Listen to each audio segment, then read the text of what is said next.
Hi, this is Gary with MACMOST.com. Here are some tips for quoting email messages and replies in the MacMail app. MacMost is brought to you thanks to a great group of more than 1,000 supporters. Go to MacMost.com/Patreon.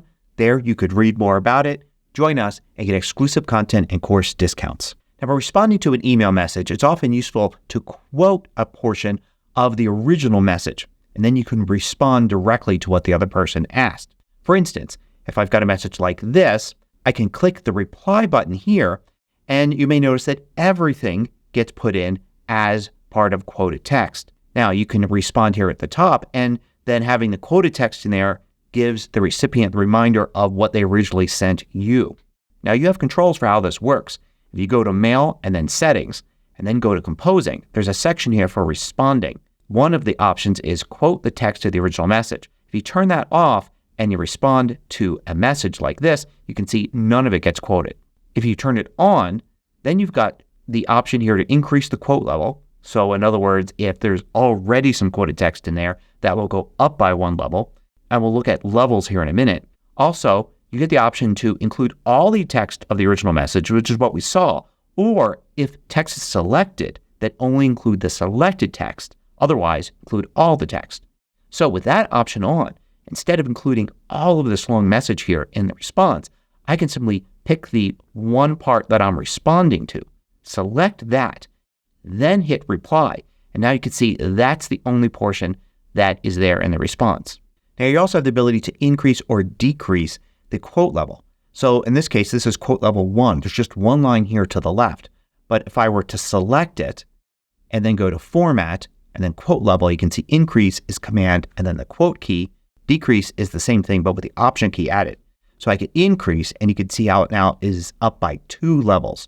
So this could be really handy, say, if you were to type or paste some text in there and want to quote it. So for instance, if I start with a blank message here, I could have, something I want quoted.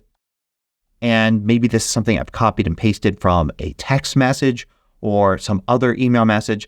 I can select that and I can use Command and quote, and you can see how it puts that as one level of quoting. I can go more levels as well or decrease using the Option key. But there's another way to paste in text and have it quoted. So let's say I'm responding to this message here and I respond and I only have that part selected. Sometimes it's a good idea to respond underneath the question so it can kind of be read as a conversation. So you type something here, and then if you want to put something from, say, another source or message, like I'll go to this message here and I will copy this. Then I'll go back to this message here and I'll paste it in, but it's not quoted there. So I could use that increase quote level to do that, but also I could have used Edit and then Paste as Quotation, Shift Command V.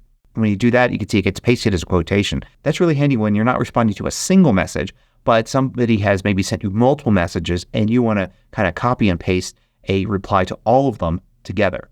Now, I showed how I responded here below the quote. I think it's a good idea to have it read properly. But also don't be afraid to edit other things. Like I'll get rid of these 2 lines here, the blank line right there.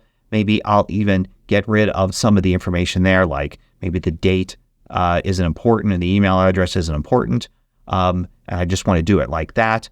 You can also get rid of portions. So you can, get rid of something or maybe do it properly with, say, some dots in there like that to show that something's been removed. The idea here is to shorten this as much as possible. Chances are the person you're replying to is the one you're quoting. They already know what they said. So it's just important to show them enough so that they can then read your response to it. Don't make them read through all of their text. Or when you have a long message like this, but you want to respond to a couple things, select the portion that contains all those things, reply, and then you can go and kind of edit this down, maybe get rid of some of the stuff here, just add some lines in there just to have the portions that you want to respond to. And then you could add your responses in here and make it nice and neat. It's just polite and good etiquette to give the person you're responding to something nice and neat so they could easily read your response. Note, another thing you could do is just because that this is quoted text doesn't mean you can't style it. So if you wanted to bold a word, you can select it and then select bold or change its color if you want. So this could really help point things out. And if you want to include all of this, but make sure that they understand that what you're responding to is this part, you can point that out in many ways. Now notice when I respond to this, that my signature here is at the bottom. I like doing it that way, but you actually have two options. In mail settings, if you go to signatures, there's an option at the bottom here for place signature above quoted text. Obviously, having that turned off places it below.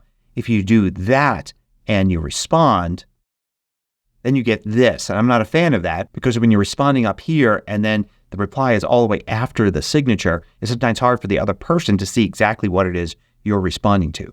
Now, while so far I've been talking about text quoting, there's kind of the same thing for images. If you respond here, you can see that the image is no longer there.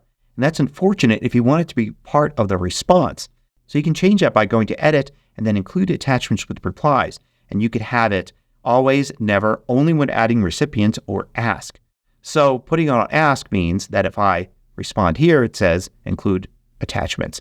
And I'll include them in this case. And you can see there the image is actually included and it's quoted. You could see it's put up a level right here. Now, while you could edit text here to make it more concise or to make something, bold or whatever, can you do the same with images? Yes, you can, because if you select an image, if you look at the upper right, you have the option to mark it up. So you can now draw on it, and I'll just add a little arrow right here and change its color and done.